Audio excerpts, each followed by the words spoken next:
Did you know that 8 of the most popular herbs sitting in your garden right now contain compounds linked to seizures, liver failure, and cancer in children and pets? Sounds extreme, but every single one is backed by regulatory warnings most people have never seen. Today, I'm counting down the 8 most dangerous herbs millions of families grow without knowing the risks, plus a safer alternative for every single one. Stick around, because number 1 is the herb so common it's in your toothpaste, and it's the one nobody suspects. And that bonus at the end, it's the single change that eliminates the biggest risk from every herb on this list. Hey there, garden friend. Welcome back to the channel. And if you're new here, you just found the one place on YouTube that tells you the truth about what's growing in your backyard. I'm glad you're here, because today could genuinely keep someone you love out of the emergency room. Before we jump in, if you care about keeping your family and pets safe around plants, hit that subscribe button right now. I drop new videos every week that could save you real trouble. All right, let's get into it. Number 8, the silent stinger of the herb garden. Comfrey. Now I know what you're thinking. Comfrey, that old school healing herb my grandmother swore by? The one people rub on bruises and sore joints? Yes, that one. And here's what most people don't realize. The very thing that makes comfrey powerful is the same thing that makes it dangerous, especially if you have little ones or pets roaming around your garden. Comfrey, specifically common comfrey, Symphytum officinale, contains compounds called pyrrolizidine alkaloids. That name sounds complicated, but what they do is simple and frightening. These alkaloids are processed by the liver, and when they break down, they form toxic byproducts that damage liver cells. Not overnight, not dramatically, slowly, quietly, over time. Here's what makes comfrey tricky. The plant doesn't look threatening at all. It grows big, lush, fuzzy leaves. It produces these pretty, drooping, bell-shaped flowers in purple, pink, or white. It looks like something you'd want in a cottage garden. Kids are drawn to those soft, velvety leaves. They touch them. They put their hands in their mouths. Toddlers explore the world that way. And pets, especially dogs, will chew on just about anything green and leafy if it's within reach. Now, let me be clear. The biggest danger with comfrey isn't a single leaf causing instant harm. It's the accumulation. Pyrrolizidine alkaloids build up in the liver over repeated exposures. That's what makes this herb so deceptive. You won't see symptoms right away. By the time you notice something is wrong, real damage may already be done. A study published in the journal Food and Chemical Toxicology confirmed that certain pyrrolizidine alkaloids found in comfrey are hepatotoxic, meaning they directly damage liver tissue. The researchers found that even moderate exposure over time led to measurable changes in liver function in animal models. And this isn't just theory sitting in a lab somewhere. The FDA actually issued a warning years ago advising against the internal use of comfrey. Several countries, including Australia and Germany, have restricted or banned comfrey products for oral consumption. Germany's Federal Institute for Risk Assessment specifically cited the risk of liver damage from pyrrolizidine alkaloid exposure. That's a government agency saying this plant is too risky to eat. But here's the part that gets me. Despite all of that, comfrey is still sold at nurseries and garden centers without any warning label. You can walk in, buy a comfrey plant, stick it in your herb garden right next to your basil and mint, and nobody will tell you that your toddler brushing against it and licking their fingers could be introducing liver-damaging compounds into their body. For dogs, the risk is real too. Dogs that graze on garden plants, and plenty of them do, can ingest comfrey leaves. Because dogs are smaller than adult humans and their livers process toxins differently, the effects can be more pronounced. Veterinary toxicology resources list comfrey as a plant of concern for dogs and horses. Horses that graze on comfrey over weeks or months have developed liver disease. That's documented in veterinary literature. Now here's where I want to give you something practical. If you love comfrey for its composting benefits, and I get it, Comfrey makes incredible fertilizer tea and is a fantastic compost activator. There's a smarter way to use it. Grow it in a completely separate area, far from where children or pets play. Use a fenced-off section of the yard. Or better yet, grow it in a raised bed that's out of reach. Some gardeners dedicate a back corner of their property specifically for comfrey, so they can harvest the leaves for composting without ever putting kids or animals at risk. But if you're looking for a safer herb that still gives you some of those traditional benefits, consider calendula. Calendula officinalis is gentle, non-toxic to pets and children, and it's been used for centuries in skincare and wound support. It grows beautifully in the same conditions comfrey loves, a full sun to partial shade with decent soil. You get bright orange and yellow flowers that attract pollinators, and you don't get the liver toxin risk. It's a straight upgrade for any family garden. Here's my favorite trick with calendula that most people miss. You can dry the petals and infuse them in olive oil over 2 weeks. That infused oil makes an incredible natural salve for minor scrapes and dry skin. It's safe enough that you can use it on kids. Try doing that with comfrey, and you're rolling the dice with pyrrolizidine alkaloids. Let me tell you something that still bothers me about comfrey. For decades, it was marketed as a miracle herb. People called it knitbone because it was traditionally used to help heal fractures and sprains. And yes, applied externally in very controlled preparations. There's some historical basis for that. But the jump from controlled external use by herbalists who understood the risks to casual garden planting near a play area where a 3-year-old is crawling around, that's a completely different situation. The risk profile changes entirely when children and pets are in the picture. The bottom line with comfrey is this: it's not evil, it's not useless. It has legitimate applications in composting and permaculture systems, but it has no business being in a family herb garden where kids pick leaves and dogs nose around. The pyrrolizidine alkaloids are real, the liver damage is documented, and the fact that it accumulates silently over time makes it more dangerous, not less, because you won't get a warning sign until it's too late.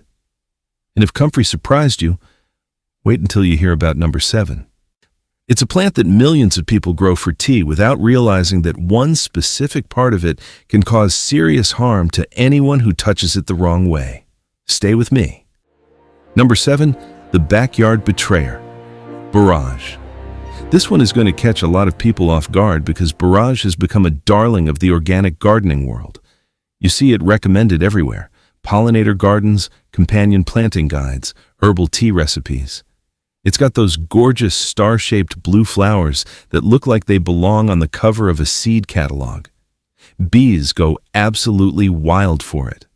And the flowers are edible, which makes people assume the entire plant is perfectly safe. That assumption is where the trouble starts. Borage, Borago officinalis, contains the same class of compounds we just talked about with comfrey. Pyrrolizidine alkaloids, different concentrations, slightly different alkaloid profiles, but the same fundamental risk: liver damage through accumulation over time. The flowers contain the lowest levels, which is why they're generally considered safe for occasional culinary use by adults. But the leaves and stems carry significantly higher concentrations. And here's the problem. The leaves look a lot like something you'd toss in a salad. They're big, green, and inviting. Kids don't distinguish between the flower and the leaf. A toddler grabbing a fistful of borage in the garden isn't carefully selecting only the star-shaped petals. They're pulling whatever they can reach. And what they can reach most easily are the large, low-growing leaves, the ones with the highest alkaloid content. But there's another danger with borage that most gardening channels completely ignore, and this is the part that I think every parent needs to hear. Borage leaves and stems are covered in tiny, stiff hairs. These aren't soft and fuzzy like comfrey. They're prickly, almost bristle-like. When a child grabs a borage leaf, those hairs can irritate the skin immediately. For kids with sensitive skin or eczema, the reaction can be more intense, causing redness, itching, and small raised bumps that look like a rash. I've heard from parents who planted borage thinking it was a harmless herb garden addition, only to find their child crying after grabbing a handful of leaves. The skin irritation is immediate and visible. Now imagine that same child then rubbing their eyes or putting their fingers in their mouth. You've got irritation on the skin plus potential ingestion of pyrrolizidine alkaloids. That's a double problem from one plant. For pets, borage presents its own set of issues. Cats and dogs that brush against the plant repeatedly can develop contact irritation on their skin, especially around the nose and mouth where the fur is thinner. Dogs that chew the leaves are getting both the physical irritation from those bristly hairs in their mouth and the chemical exposure from the alkaloids. The European Medicines Agency has acknowledged that pyrrolizidine alkaloids in borage are a safety concern and recommends limiting exposure. That's not a fringe opinion. That's a regulatory body raising a red flag. Here's what frustrates me. You'll find borage seeds in almost every beginner herb garden kit sold online. They market it as easy to grow, great for bees, edible flowers. All true. But nobody mentions that the leaves are covered in irritating hairs that will make a child's hands sting. Nobody mentions the pyrrolizidine alkaloids in the stems and foliage. Nobody tells you that this plant self-seeds so aggressively that once you put it in your garden, it shows up everywhere the following year, including places where your kids and pets play. That self-seeding habit is actually the hidden danger multiplier. You plant one borage in a designated herb bed. Next spring, you've got borage popping up along the pathway near the swing set, beside the dog's water bowl. It spreads without asking permission, and every new plant is another source of alkaloids and skin-irritating hairs within reach of tiny hands and curious paws. So what do you plant instead? If you want a pollinator magnet with beautiful blue flowers, go with catmint, Nepeta racemosa. It attracts bees just as effectively as borage. It produces lovely purple-blue flowers all season long. It's non-toxic to children and pets. The ASPCA lists catmint as non-toxic to both dogs and cats, and it smells wonderful without any of the prickly hair irritation. Here's a bonus tip with catmint that makes it even better than borage for a family garden. It naturally repels mosquitoes and aphids. Research out of Iowa State University found that compounds in catmint are roughly 10 times more effective at repelling mosquitoes than DEET. So you're not just replacing a risky plant. You're upgrading to one that actively protects your family while they're outside enjoying the garden. Borage has its place. If you're an experienced herbalist with a dedicated growing area away from children and animals, grow it all you want. But in a family garden where little hands grab and curious dogs sniff, it's a risk that simply isn't worth taking when safer alternatives exist. And if borage surprised you, number 6 is going to genuinely shock you. It's one of the most beloved herbs on the planet. People cook with it, make tea from it, and gift it in little pots without ever knowing that one variety of this herb contains a compound that can cause seizures. Stay with me. Number 6, the people's favorite that hides a dark secret. Sage, not just any sage. I'm talking about certain varieties of common sage, Salvia officinalis, the one sitting in millions of kitchens and herb gardens right now. People cook with it. They burn it for aromatherapy, they dry it for tea. And most of the time, for adults using it in normal culinary amounts, it's perfectly fine. But here's what nobody tells you, and this is the part that made me rethink my entire herb garden layout. Sage contains a compound called thujone. Thujone is a neurotoxin. In small amounts, like what you get from seasoning your Thanksgiving turkey, it's not a problem. Your body processes it and moves on. But in concentrated forms, through essential oils, strong teas brewed from large quantities of leaves or prolonged exposure, thujone can overstimulate the nervous system and cause convulsions, seizures. That's not a typo. The compound that gives sage its distinctive, sharp, slightly camphor-like aroma is the same compound that in higher doses can trigger neurological episodes. Now here's where this gets relevant to kids and pets. Children are not small adults. Their body weight is a fraction of ours, which means the threshold for toxicity is dramatically lower. A toddler who grabs a handful of sage leaves from the garden and chews on them is getting a much higher dose per kilogram of body weight than an adult who sprinkles a pinch into a recipe. The European Medicines Agency has specifically noted that sage preparations containing thujone should not be used by children under 12. That's a medical regulatory body drawing a line around this herb for kids. And yet, sage is sold at every nursery, every garden center, and every home improvement store without a word about thujone or age restrictions. For dogs, the situation is similar. Dogs metabolize compounds differently than humans. The ASPCA notes that sage can cause gastrointestinal upset in dogs and cats, but the deeper concern is with dogs that are habitual plant chewers. A dog that repeatedly nibbles on a large sage bush over the course of a summer is accumulating thujone exposure in a body that weighs 40, 50, maybe 60 pounds. That's a very different equation than a 200-pound adult eating a sage leaf in pasta. Here's the part that really gets me about sage. The essential oil is where the concentration becomes genuinely dangerous. Sage essential oil can contain anywhere from 20 to 50% thujone, depending on the variety and growing conditions. A study published in the journal Phytomedicine documented that thujone interacts with GABA receptors in the brain, the same receptors that anti-seizure medications target. When thujone blocks those receptors, the brain loses one of its primary calming mechanisms. The result is overexcitation of neurons, which in severe cases leads to convulsions. This is the same mechanism behind the historical dangers of absinthe, the infamous green spirit that was banned across Europe in the early 1900s. The wormwood in absinthe contains thujone.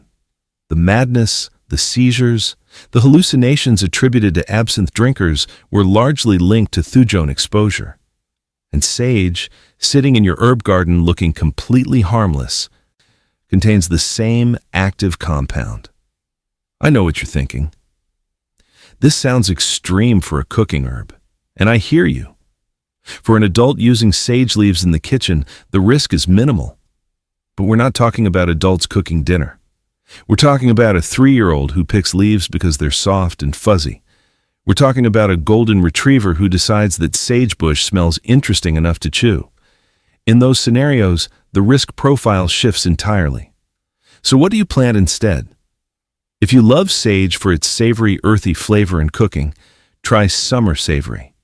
Saturasia hortensis gives you a warm, peppery, slightly minty flavor that works beautifully in the same dishes sage does. It's non-toxic to pets and children.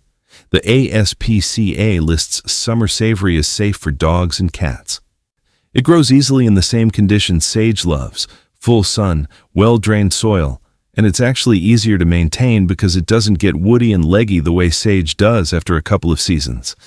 Here's my insider tip with summer savory that most people miss. Harvest it right before it flowers. That's when the essential oil concentration in the leaves peaks and the flavor is at its absolute best. Dry those leaves and you've got a sage substitute that's safe for the whole family and tastes incredible in soups, stuffing, and roasted vegetables. The bottom line with sage is this.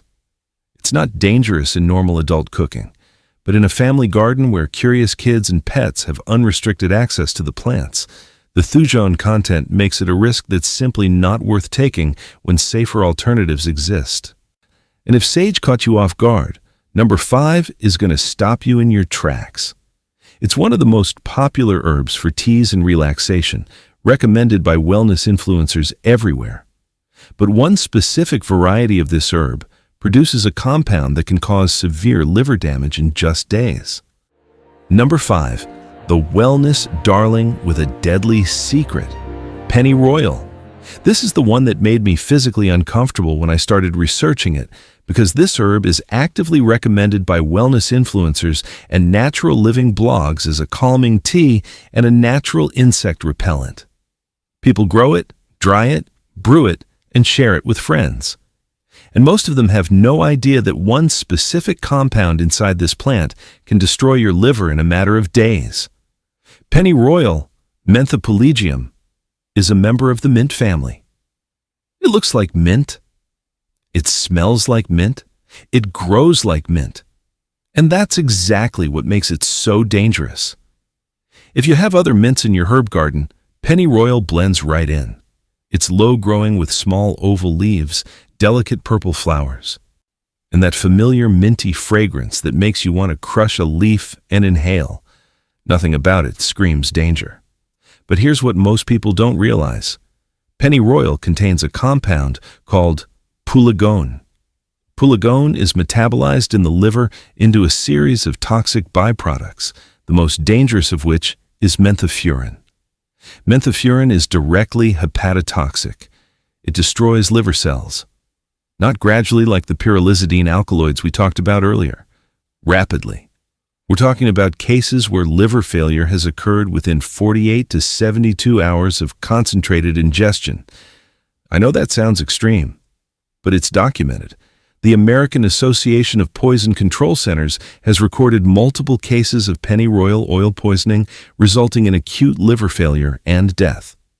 One of the most cited cases in toxicology literature involves a young woman who consumed pennyroyal tea as a home remedy and developed irreversible liver damage within days.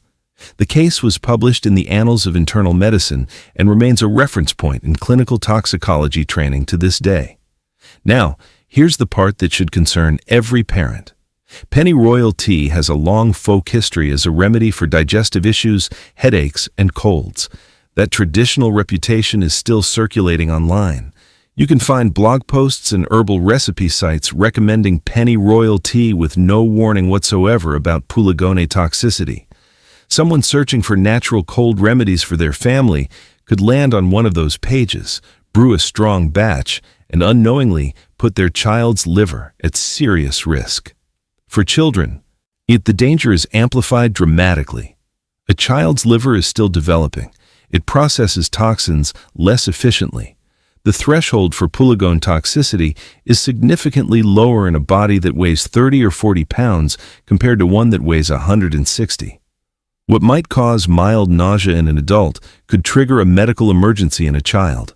And because pennyroyal tea tastes like pleasant mint tea, a child won't refuse it.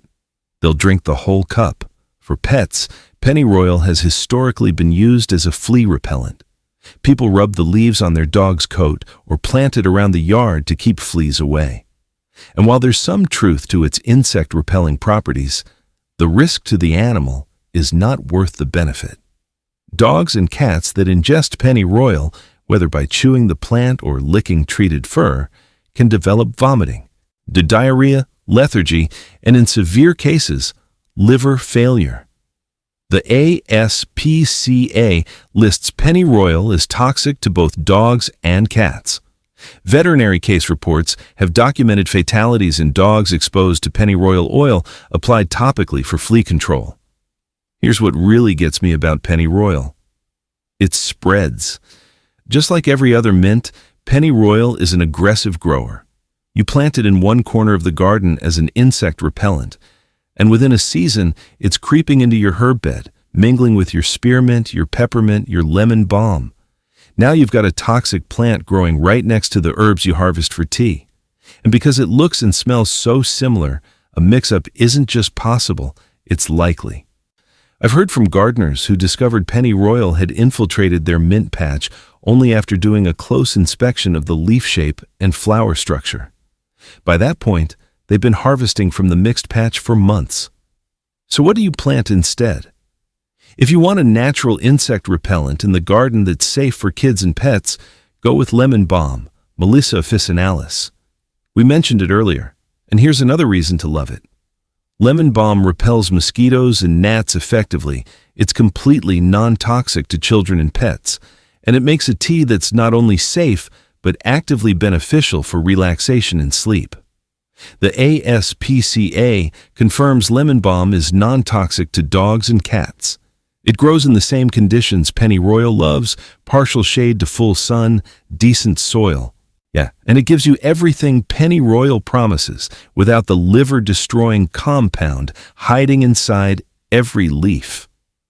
Here's my insider tip with lemon balm that most people miss. Plant it in a buried container to control its spread. Take a 5-gallon bucket, cut out the bottom, bury it in your garden bed, and plant the lemon balm inside. It gets the depth it needs for root development, but the walls of the bucket stop it from taking over. You get a contained, productive, safe mint family herb without the invasive creep. The bottom line with pennyroyal is this: it looks like mint, smells like mint, and grows like mint. But it is not mint you want anywhere near your family. The poulagone content makes it a liver toxin hiding in plain sight. And if pennyroyal surprised you, number 4 is going to make your jaw drop. Or it's an herb so common that restaurants put it on plates as a garnish, and parents grow it in windowsill gardens with their kids. But one specific part of this plant produces a compound so toxic that even a small amount can cause hallucinations, organ failure, and death. Stay with me. Number 4. The garnish that can kill. Parsley. Yes, parsley.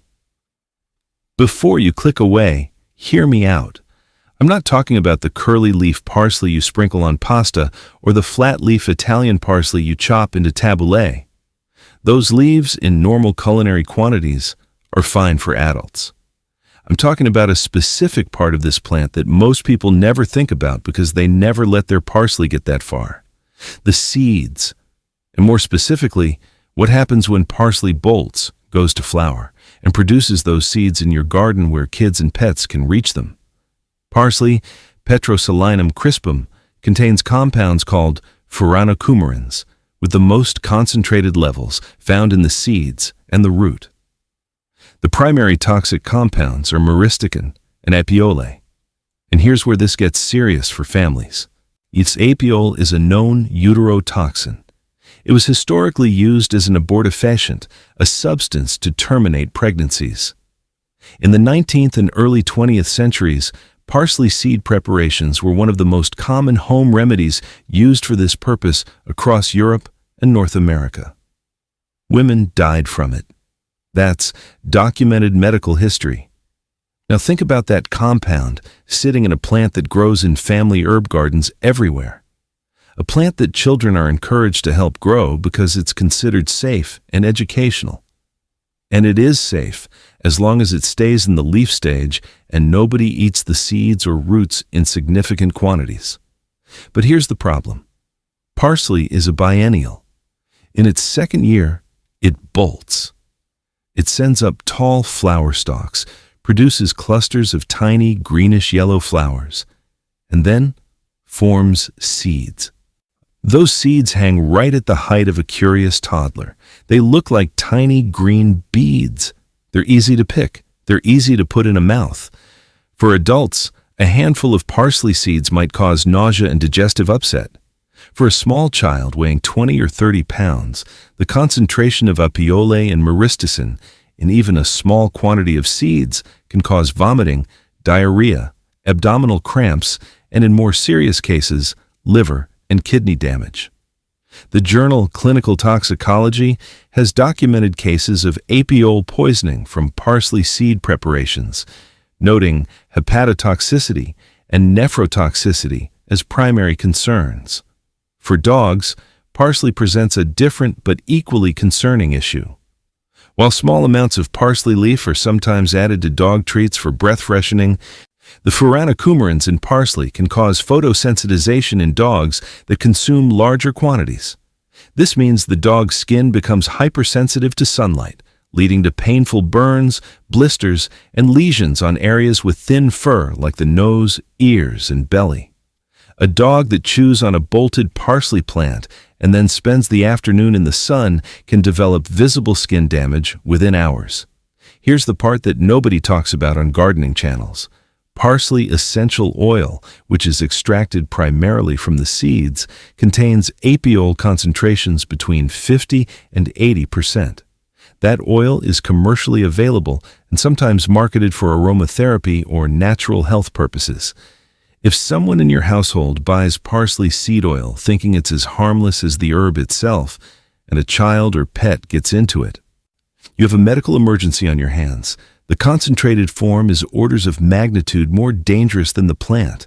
I'll admit something here. I grew parsley in my herb garden for years without thinking twice about it. It was always there, right next to the basil and the cilantro, in a bed my kids could walk up to and pick from. And it was fine. Until one summer I forgot to pull out the second-year plants. They bolted, and suddenly I had parsley seed heads at knee height, all through the herb bed. My neighbor's dog ate a bunch of them during a visit and threw up for the rest of the evening. That was my wake-up call. Not dramatic, not fatal, but enough to make me rethink where and how I grow parsley around animals and kids. So what do you plant instead? If you love that fresh, green, not slightly peppery flavor that parsley brings to the kitchen, grow cilantro, Coriandrum sativum. Cilantro leaves are non-toxic to children and pets. The ASPCA lists cilantro as safe for dogs and cats. It grows in the same conditions parsley loves: partial sun to full sun, decent soil, regular watering. And here's the thing most people miss. If you let cilantro bolt, the seeds it produces are coriander, which is also safe and actually useful in cooking.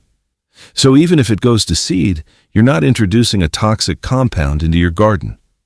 Here's my insider tip with cilantro that solves the one complaint everyone has about it.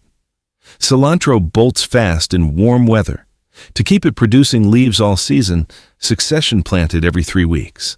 Put in a small row, wait 3 weeks, put in another. By the time the first batch bolts, the second is ready for harvest. You'll never run out, and you'll never have a toxic seed head within reach of tiny hands or curious paws. The bottom line with parsley is this: the leaves you cook with are not the problem. The seeds and roots, especially in concentrated forms, carry compounds that have caused documented harm and death throughout medical history. In a family garden where a 2-year-old might grab anything green, or where a dog noses through every plant at ground level, second-year parsley that's gone to seed is a risk you can eliminate in 30 seconds with a pair of garden shears. And if parsley caught you off guard, number 3 is going to change how you think about one of the most iconic herbs in the world. It's in almost every garden. It smells amazing. And most people have no idea that one specific compound in its essential oil has been linked to cancer in animal studies. Stay with me. All right, quick pause here. Garden friend, we are halfway through this list, and we've already covered herbs that damage livers, cause seizures, destroy kidneys, and irritate skin on contact. If this video is opening your eyes to dangers you didn't know were sitting in your herb garden, do me a favor right now and hit that like button. It takes 1 second, and it helps this video reach more parents and pet owners who need to see it before planting season. And drop a comment below telling me which herb on this list has surprised you the most so far. Was it the pennyroyal hiding in your mint patch? The thujon in your sage? I personally read every single comment, and I want to hear your story. All right, let's keep going because we're entering the top 3 now. And these are the ones that are going to change how you look at your herb garden forever. Number 3, the kitchen king hiding a carcinogen. Basil. Yes, basil. The most beloved herb on the planet. The one that sits on windowsills in little terracotta pots. The one parents grow with their kids as a first gardening project. The one you tear over fresh mozzarella and tomatoes without a second thought. And for adults using fresh basil leaves in normal cooking, that's perfectly fine. But here's what almost nobody knows. And this is the part that genuinely unsettled me when I started digging into the research. Basil, specifically sweet basil, Ocimum basilicum, contains a compound called estragol. Estragol is also sometimes called methyl chavicol. It's one of the primary components of basil's essential oil, and it's the reason basil smells the way it does. That warm, slightly anise-like, and peppery sweetness that makes you want to crush a leaf between your fingers and inhale. That's estragol doing its job. And here's where it gets uncomfortable. Estragol has been classified by multiple regulatory bodies as a genotoxic carcinogen in animal studies. That means it has the potential to damage DNA and promote tumor growth. Now, I need to be precise here because this is not about scaring you away from pesto. In the quantities you get from tossing a few basil leaves into a salad or stirring them into a sauce, the exposure is minimal for an adult. The European Food Safety Authority reviewed estragol extensively and concluded that while dietary exposure through normal cooking with fresh herbs is low, the compound is inherently genotoxic, meaning there is no safe threshold. There's no amount below which it definitely doesn't cause damage. That's the key phrase. No safe threshold. The European Medicines Agency echoed this, specifically recommending that herbal medicinal products containing estragol should not be used for prolonged periods and should be avoided entirely by children, pregnant women, and breastfeeding mothers. And that's where this becomes a family garden issue. Think about how kids interact with basil. They don't just pick a leaf and walk away. They pick leaves constantly. They chew on them in the garden. They rub them on their hands. My own kids used to pull basil leaves off the plant and eat them like snacks while they played outside.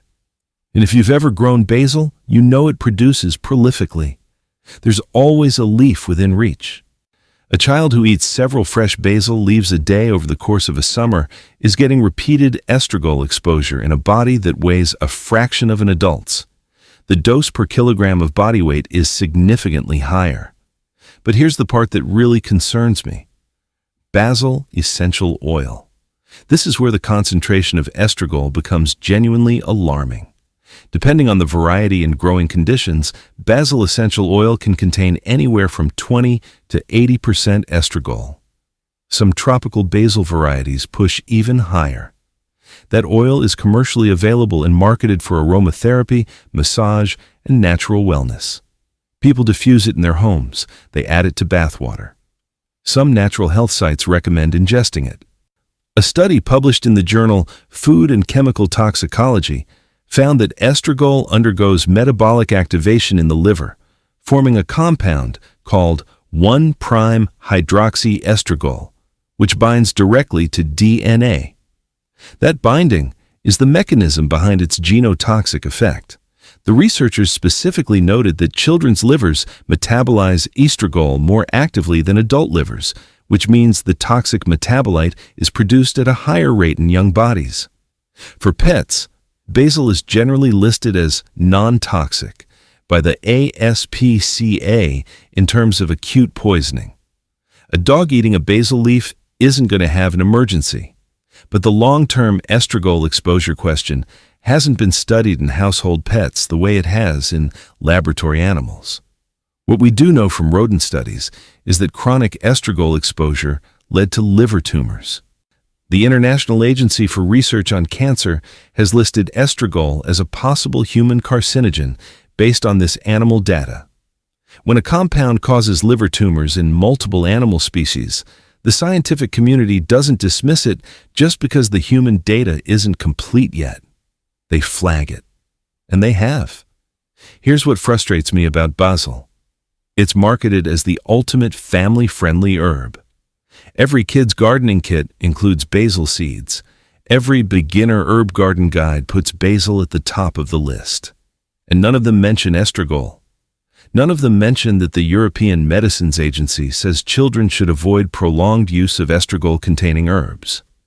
None of them tell you that the essential oil sitting on the shelf at your natural health store contains a compound that damages DNA in lab studies. So what do you plant instead? If you love that aromatic, slightly sweet, slightly peppery flavor that basil brings to your kitchen, grow lettuce leaf basil or specifically seek out varieties that have been bred to be low in estragol. But if you want to eliminate the concern entirely, especially in a garden where kids are grazing freely, plant lemon verbena. Aloysia citrodora gives you an incredibly aromatic herb with a bright, citrusy flavor that works beautifully in salads, drinks, teas, and desserts. It's non-toxic to children and pets.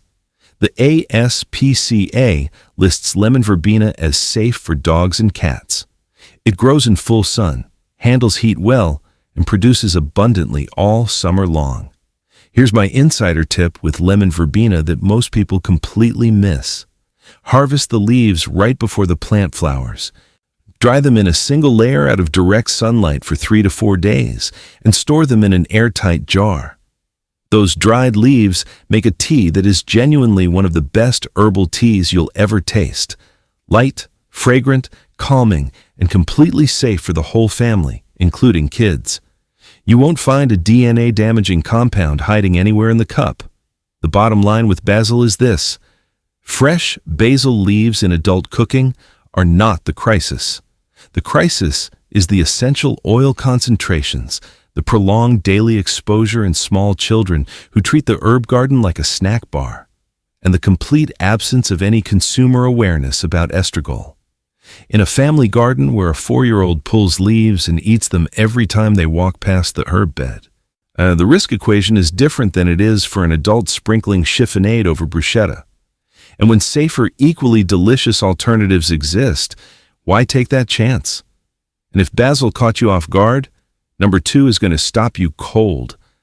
It's an herb that people have been told is one of the safest, most soothing plants on earth.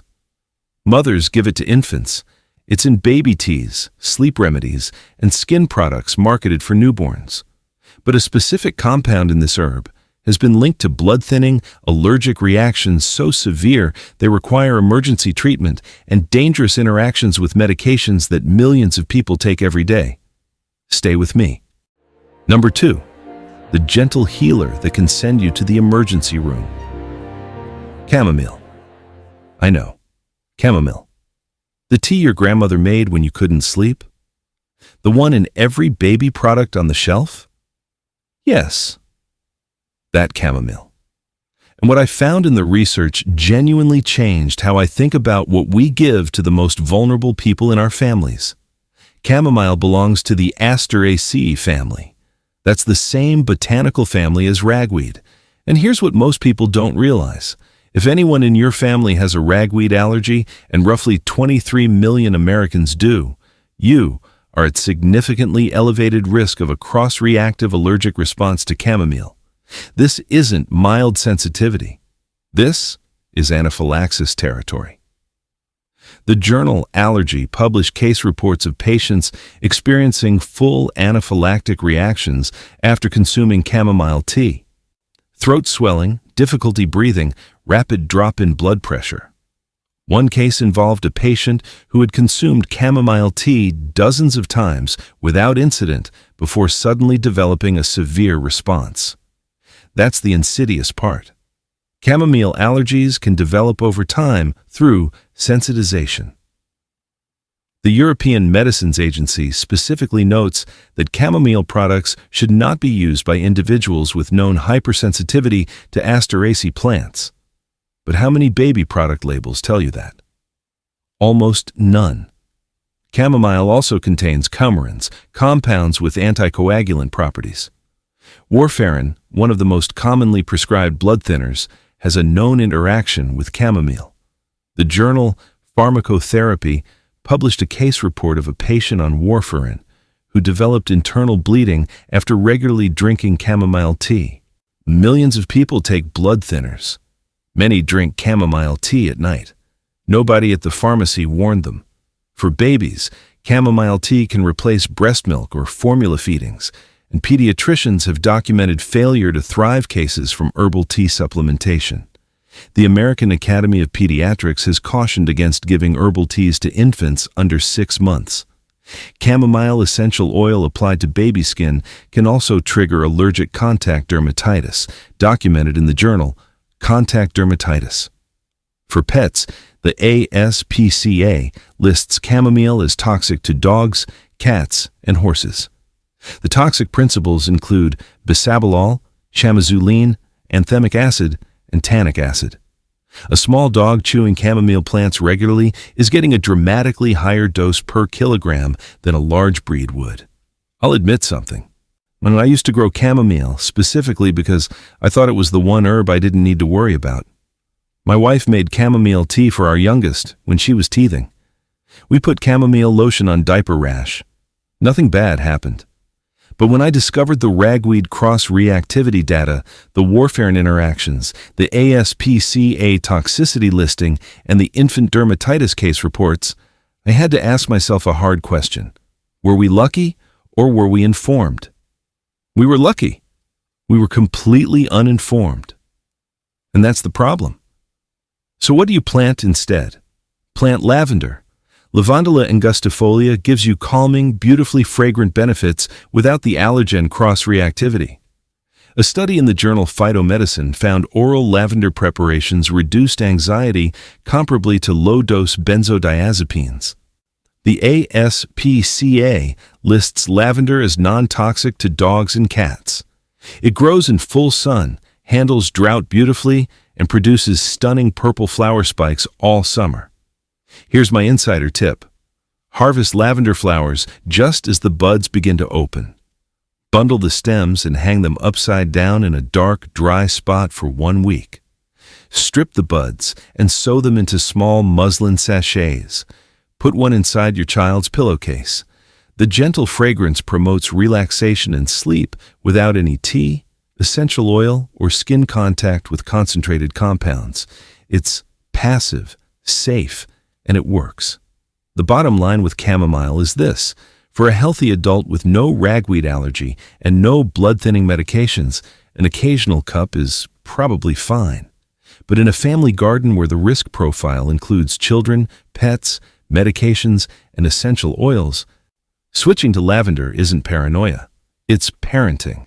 And if chamomile surprised you, number 1 is going to fundamentally change how you think about your herb garden forever. It's the single most popular herb on earth. It's in toothpaste, chewing gum, candy, and medicine cabinets in virtually every home. But one specific compound has been linked to liver damage, respiratory distress in children, and toxic reactions in pets that veterinarians see every single week. This is the one nobody expects. Stay with me. Number 1, the universal herb that nobody suspects. Mint, peppermint, spearmint. It's in your toothpaste, your chewing gum, your child's candy cane, your cough drops, and the tea your mother drinks every night. Mint is the single most widely consumed herb on the planet. And nobody has ever looked at a mint plant in their backyard and thought, I should be careful with that. That's exactly what makes it number 1, not because it's the most toxic plant on this list. It isn't. But because the gap between how safe people think it is and how much risk it carries for children, pets, and people on certain medications is wider for mint than any other herb we've discussed. You don't protect yourself from something you've been told your entire life is harmless. Peppermint, Mentha piperita, and spearmint, Mentha spicata, contain menthol, a bioactive compound with real physiological effects. For healthy adults in normal amounts, it's fine. But menthol can cause laryngospasm in young children, an involuntary spasm of the vocal cords that temporarily closes the airway. In infants and toddlers, this can cause difficulty breathing and even apnea. The European Medicines Agency has specifically warned that peppermint oil should not be applied to the face or chest of infants and young children. That's a warning from a medical regulatory body about an herb people rub on their babies without a second thought. Kids love mint. They crush the leaves, chew them constantly. And mint grows like it has a personal vendetta against empty space. A child grabbing handfuls of fresh peppermint leaves is getting a significantly higher menthol dose per kilogram of body weight than an adult stirring a single leaf into iced tea. Peppermint also contains pelargone, the same compound from pennyroyal at number 5. Lower concentrations, typically 1 to 5% versus pennyroyal's 60 to 90%. But peppermint essential oil is consumed at a dramatically higher rate because people think it's safe. A study in regulatory toxicology and pharmacology noted that chronic daily consumption of peppermint oil capsules can approach levels of concern for liver toxicity. The European Medicines Agency recommends peppermint oil preparations should not be used for prolonged periods without medical supervision. Almost nobody taking daily peppermint capsules for IBS knows that. Peppermint oil also relaxes the lower esophageal sphincter, directly counteracting GERD medications for millions of people. It interacts with cyclosporin and affects the cytochrome P450 enzyme system, altering the effectiveness of blood pressure medications, anti-seizure drugs, and blood thinners. A study in phytotherapy research documented that peppermint oil altered drug bioavailability when taken concurrently. For pets, cats are particularly vulnerable. They lack glucuronyltransferase, the liver enzyme needed to metabolize menthol. A cat breathing concentrated peppermint oil in a small room can develop respiratory distress, liver damage, and aspiration pneumonia. The owner thought they were freshening the air. The cat ended up at the emergency vet. And the ASPCA flags many mint species as causing gastrointestinal distress in dogs and cats. And because mint spreads so aggressively through a garden, the exposure risk is constant and uncontrollable. I'll be transparent. Mint was the last herb I removed from my family garden, and the hardest decision I made. My wife made fresh mint tea every summer evening. My kids mixed mint into lemonade. Nothing bad ever happened. But when I looked at the laryngospasm data, the polygon content, the drug interactions, and the veterinary case reports, I asked myself the same question I asked with chamomile. Were we lucky, or were we informed? We were lucky, and luck is not a gardening strategy. So, what do you plant instead? Bee balm. Monarda didyma gives you minty, citrusy notes perfect for teas and cooking. It's non-toxic to children and pets. The ASPCA lists it as safe for dogs and cats. It produces stunning red, pink, or purple flowers that attract hummingbirds all season. Unlike mint, it stays in a clump and doesn't send underground runners everywhere. Here's my insider tip. Harvest the flower petals, not just the leaves. Those bright red petals are edible. Float them in a pitcher of cold water with sliced cucumber and a squeeze of lemon. You get a visually stunning drink that tastes bright and refreshing, contains 0 compounds any regulatory body has flagged, and your dog can walk right through the patch without a trip to the vet. The bottom line with mint is this: an occasional cup of peppermint tea for a healthy adult is probably fine. But in a family garden where a 2-year-old pulls leaves constantly, where a cat naps in the herb bed, where a grandmother on GERD medication brews strong mint tea every night, the risk profile is far more complicated than the toothpaste aisle would suggest. Making the switch to bee balm isn't paranoia. It's the smartest thing you'll do for your family this planting season. All right, garden friend, I promised you something extra if you stayed to the end, and here it is. This is the bonus that ties everything on this list together. And once you understand it, you'll never look at your herb garden the same way again. The single most important thing you can do to protect your family and pets from every herb on this list is not to memorize the names. It's not to avoid herbs entirely. It's this: keep every essential oil in your house locked away the same way you would lock away a bottle of medication. Because that's what they are. If you go back through this entire list, comfrey, borage, sage, pennyroyal, parsley, basil, chamomile, mint, every single one of these herbs has the same pattern. The plant in leaf form, used in normal cooking quantities by adults, is generally low risk. The danger escalates dramatically in 3 situations. First, when children consume the leaves in quantities that are disproportionate to their body weight. Second, when pets ingest plant material that their livers cannot process the way a human liver can. And third, and this is the big one, when the essential oil concentrates every concerning compound in that plant to levels that are 50, 100, sometimes 200 times higher than what you'd get from the fresh leaf. Essential oils are not gentle. They are not mild. They are industrial strength extractions of the most potent chemical compounds in a plant. 1 drop of peppermint essential oil contains the concentrated menthol of approximately 28 cups of peppermint tea. 1 drop of sage essential oil can contain more thujone than you'd consume in an entire year of cooking with fresh sage leaves. One drop of basil essential oil concentrates enough estragol to exceed the exposure you'd get from eating fresh basil every day for months. And yet, these oils sit on open shelves in homes with toddlers. They're diffused into the air that babies breathe. They're rubbed on skin that cats lick. They're added to bathwater that children sit in. And nobody treats them with the caution they deserve because the bottles are small, the labels say natural, and the entire culture has been conditioned to believe that if it comes from a plant, it must be safe. Here's your action step. Today, this evening, go through your house and collect every essential oil you own. Move them to a high shelf or a locked cabinet that children and pets cannot access. Read every label. Check every oil against the specific compounds we discussed today: thujon, pelargonium, estragol, coumarins, menthol, apiol. If you're diffusing oils in rooms where children sleep, stop until you've researched the specific oil and its safety profile for that age group.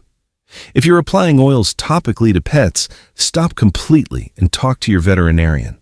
That one change, treating essential oils with the respect you'd give any concentrated chemical compound, will eliminate the vast majority of the risk we talked about today. The herbs themselves, growing in your garden, used sensibly by adults, are not the crisis. The crisis is the concentrated form that nobody warns you about. Now you've been warned. So there you have it, garden friend. 8 herbs that millions of people grow without knowing the hidden dangers inside them, from the pyrrolizidine alkaloids in comfrey and borage, to the thujon in sage, the pelargonium in pennyroyal, the coumarins in parsley seeds, the estragol in basil, the coumarins and allergens in chamomile, and the menthol and drug interactions hiding in the most popular herb on earth. Every single one of them comes with a safer alternative that gives you the same flavor, the same beauty, and the same garden joy without the risk. If this video changed how you think about what's growing in your herb garden, I need you to do 3 things right now. First, hit that subscribe button and turn on notifications. I'm building the most honest plant safety channel on YouTube. And the next video I'm working on is going to cover the houseplants sitting in your living room right now that could be putting your family at risk. You don't want to miss that one. Second, share this video with one person you love who has an herb garden, who has kids, who has pets, or who uses essential oils. You might be the reason they learned something today that keeps their family safe. That share could matter more than you think. And third, drop a comment below and tell me which herb on this list surprised you the most. Was it the mint, the chamomile, the basil you've been growing with your kids for years? I read every single comment and I want to hear your story. Tell me what's in your garden right now and what you're going to change after watching this. Thanks for sticking with me all the way to the end, garden friend.